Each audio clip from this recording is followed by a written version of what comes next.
You will hear a number of different recordings, and you will have to answer questions on what you hear. There will be time for you to read the instructions and questions, and you will have a chance to check your work. All the recordings will be played once only. The test is in 4 parts. Now turn to Part 1. Part 1. In a moment, you are going to hear a conversation between a woman and a man. One is the receptionist for the Royal Orchid Hotel, and the other is inquiring about a job. First, you have some time to look at questions 1 to 5.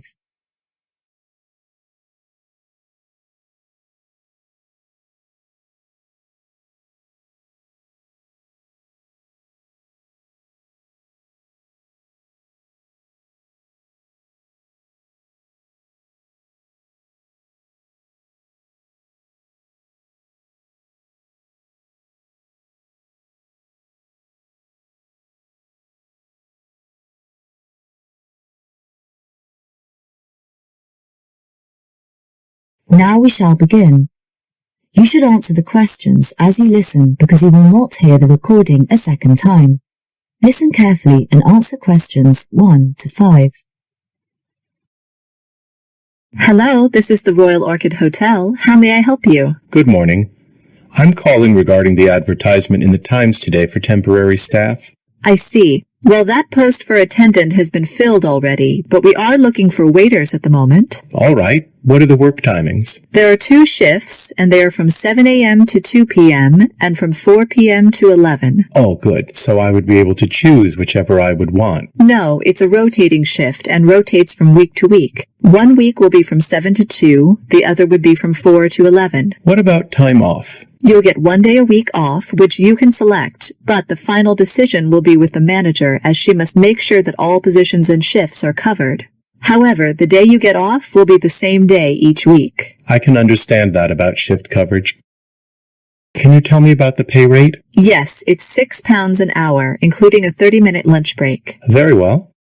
Do I have to go out to eat or? You can get a meal here at the hotel if you want, and that is complimentary. With this in mind, it's probably smarter to eat here than go out or even bring in your own food. Well, that does sound good. Let me calculate. I would receive £1,000 per month.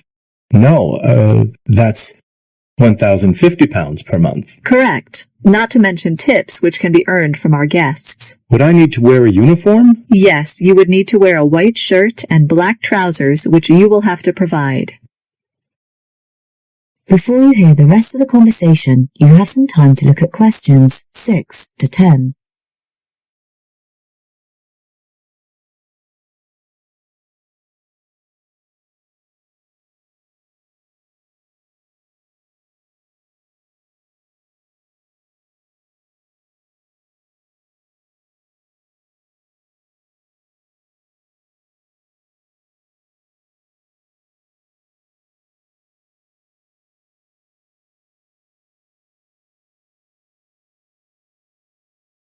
Now listen carefully and answer questions 6 to 10. Yes, well, I do have white shirts and black trousers, so that should not be a problem. Is there anything else? A waistcoat, perhaps? Right, I almost forgot. You do have to wear a jacket, but you needn't worry, as that will be provided for you. Very nice. So when is the starting date? It's, next month on the 1st of November. You will need to speak with Mrs. Lobelia Armitage. She is the service manager. Okay. Mrs. Armitage. When would be the best time to call her? Call tomorrow before noon, as she leaves for her round then. She will most likely ask you for references, so make sure you have those handy. I'll do that. Thank you. You've been very helpful indeed. Bye. Bye. That is the end of Part 1. You now have half a minute to check your answers.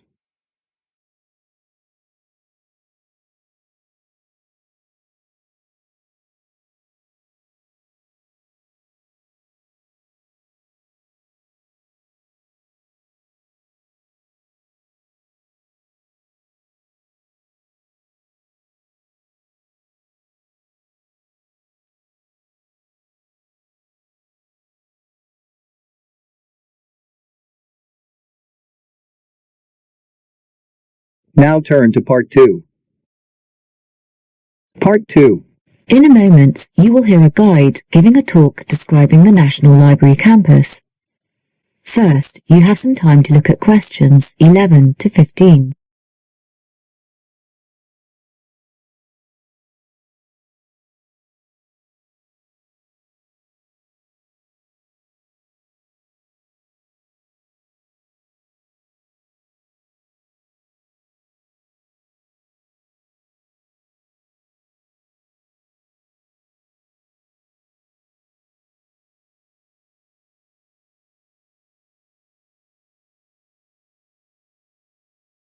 Now, listen to the first part of the talk and answer questions 11 to 15. The National Library is situated at the Belvedere Estate near the State Zoo. It is 4 kilometers from the city square, 10 kilometers from the railway station, and 20 kilometers from the International Airport. The City Square Reading Room, which stacks newspapers, is located at 6 City Square East, near the State Building. As the library is spread across 30 acres, let me guide you through it. The entry of the library is from Belvedere Estate. As you walk down, you will find the road lined with tall trees. On your right is the main reception office. Diagonally opposite and on the other side of the road is the newspaper room. As you walk further, enjoying the cool breeze, you will come across the main building, which will be on your left. Here the road forks, and turning right, it will take you to the lending section. If you want refreshment, you can turn left and walk a few meters to come to the cafe. If you wish to visit the reading room, you'll have to take a left from the main building and walk approximately 600 meters. Adjacent to the reading room is the Annex building. Before you hear the rest of the presentation, you have some time to look at questions 16 to 20.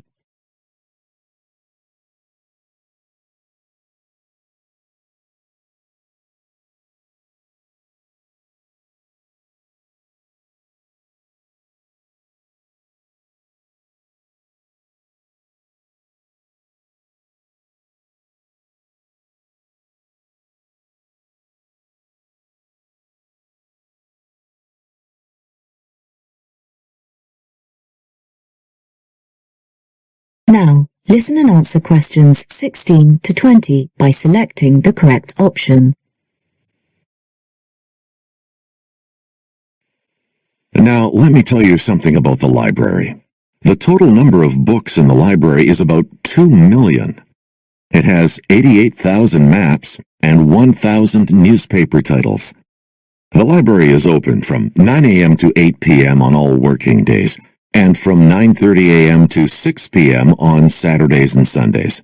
On holidays, the following reading rooms are open: Main Building, Annex Building, New Annex Building, and City Square Building. The rest of the library is closed. On National Day, Christmas, and New Year's Day, the entire library is closed. Any resident above 18 years of age can become a member of the library. Separate memberships are necessary for the reading room and lending section. For membership, one has to fill out an application form. The membership will be provided under certain conditions. Applications for any kind of membership must be accompanied with 2 passport-sized photographs. The library has facilities for photocopying. Readers and institutions can get photocopies of pages from a book or a journal, maximum 30 pages or 1/3 of a book, with special permission. That is the end of Part 2. You now have half a minute to check your answers.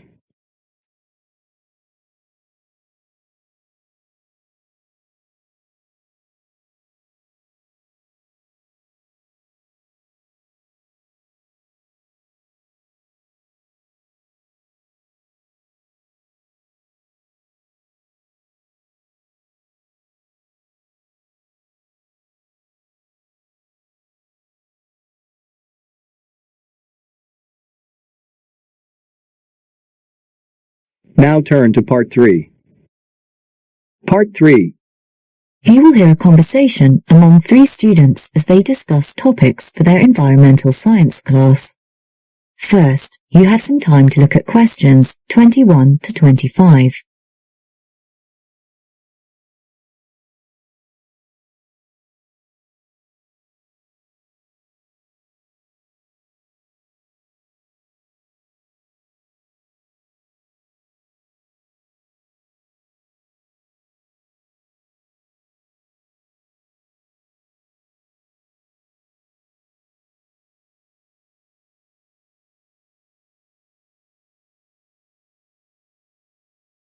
Now, listen to the first part of the conversation and answer questions 21 to 25.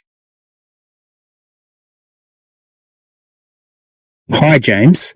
Could you tell me what Ms. Cherry taught in the class yesterday? You know I was absent. Our final exams are drawing near, and the chapter covered is included in the syllabus and will feature in the exam. Hi, Michael. The lecture was about ecosystems. Let me try to explain whatever I can recall from what Ms. Cherry covered yesterday. See... Oh, I've got a message from Sam. He should also be here any minute. Oh, that's good. Sam was very active in the discussion during the class. Hey, what's up? Sam, we're about to discuss ecosystems. Hey, that's an interesting topic. Ecosystems worldwide play an important role. If there were no ecosystems, then the very survival of all life would be under threat. Can either of you tell me how ecosystem was defined by Ms. Cherry? An ecosystem is a system comprised of biotic and abiotic components. What are biotic and abiotic components? Biotic components mean living organisms such as plants, animals, and humans. This also includes microbes and other microscopic life. Abiotic components are non-living factors such as soil, temperature, water, humidity, and sunlight. As a matter of fact, both physical and chemical factors make up abiotic environments, whereas biotic factors consist of producers, consumers, and decomposers. Are these the only specific biotic and abiotic components? No, there are others too. Energy and nitrogen are other types of components that belong to the category of abiotic. Biotics and abiotics both interact together to smoothen the function of an ecosystem. I wonder how these two factors work together. These two factors work in tandem. What I mean to say is that both factors influence each other. Before you hear the rest of the conversation, you have some time to look at questions 26 to 30.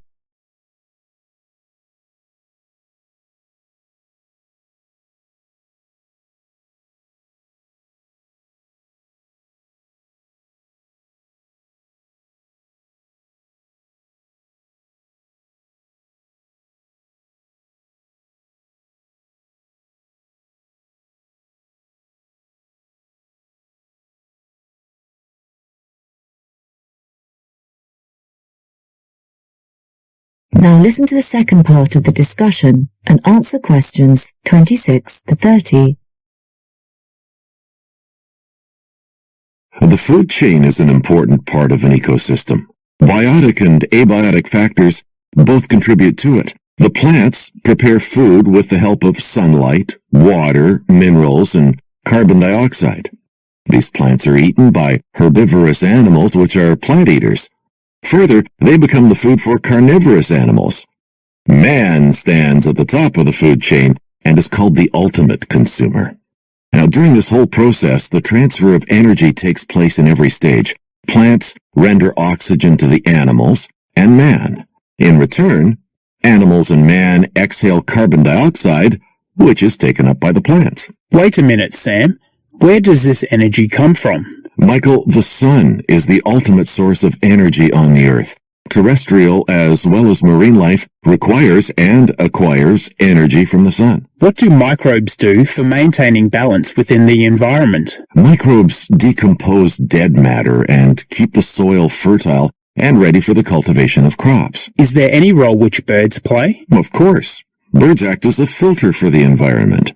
They feed on insects and pests and thus help in maintaining ecological balance. Michael, both biotic and abiotic elements on the earth are responsible for the existence of living beings upon the earth. Very soon, we're going to visit the main islands to get an authentic picture of an ecosystem. That's great. Educational trips along with theory would be of great benefit to us students. Okay, does that help, Michael? It sure does. Thanks. How about a cup of coffee at the cafe? My treat. Let's go. Let's go.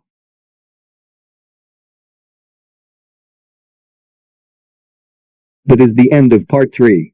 You now have half a minute to check your answers.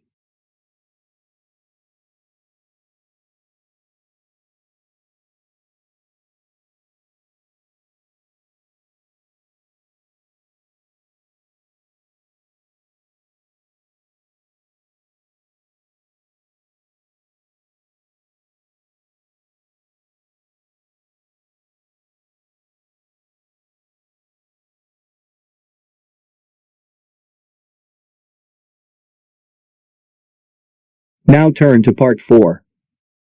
Part 4. Listen to a lecture in a pathology class on dengue fever and answer questions 31 to 40. You have some time to look at questions 31 to 40.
Now listen to the lecture and answer questions 31 to 40.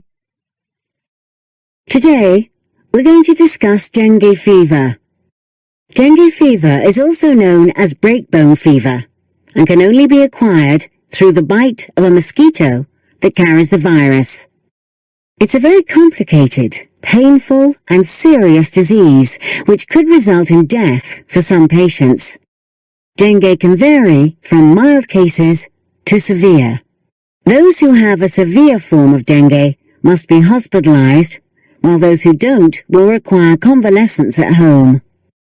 The two most severe forms of dengue fever are dengue shock syndrome and dengue hemorrhagic fever. With both these cases, a patient must be hospitalized. If not, then the chances for survival are very slim. Unfortunately, there is currently no vaccine or proven treatment for this disease. Care most centers on the alleviation of symptoms, such as reducing fever, as well as supplying a patient with platelets, due to low platelet count. Now, as I have mentioned, this disease is solely delivered through the bite of a mosquito. So the best way to deal with this disease is to avoid being bitten by mosquitoes altogether. During the rainy season, or in areas where there are a lot of mosquitoes, you should wear long-sleeve shirts, as well as apply some type of repellent. Also, local governments work regularly to keep mosquitoes under control, thereby reducing the occurrence of this disease. Since there are different severities of dengue fever, the symptoms can vary. I'll start first by describing the symptoms for mild dengue fever. Then I'll discuss dengue hemorrhagic fever, or DHF, and finally, dengue shock syndrome. For mild dengue fever, the symptoms can appear up to 7 days after being bitten from a mosquito carrying the virus. Usually, these symptoms disappear after a week. This form of the disease hardly ever results in serious or fatal complications. The symptoms include aching muscles and joints, body rash that can disappear and then reappear, high fever, intense headache, pain behind the eyes, nausea and vomiting. For dengue hemorrhagic fever, DHF, the symptoms on the onset are generally mild. but gradually worsen after a number of days. DHF can result in death if not treated in time.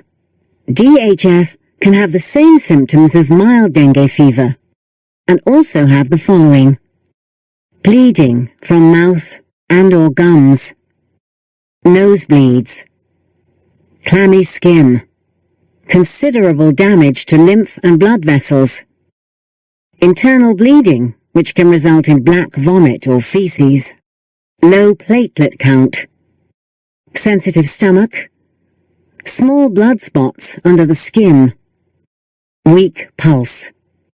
Dengue shock syndrome is the worst form and usually leads to death if not treated. Again, mild dengue fever symptoms may appear, but the following symptoms are more likely: intense stomach pain, sudden hypertension or a fast drop in blood pressure, heavy bleeding, nausea and vomiting, blood vessels leaking fluid. Other complications of dengue include fatigue and depression, and these can last for months after the infection has been successfully treated. Now, diagnosing dengue can be difficult because it shares symptoms which are similar to typhoid and malaria. But there is a lab test which can identify dengue, and this is given upon initial consultation. Now, to ease pain and fever, it is recommended that paracetamol be taken rather than other forms of pain and fever reducers, such as aspirin, due to the fact that these drugs have the tendency to irritate the stomach and cause bleeding within the stomach.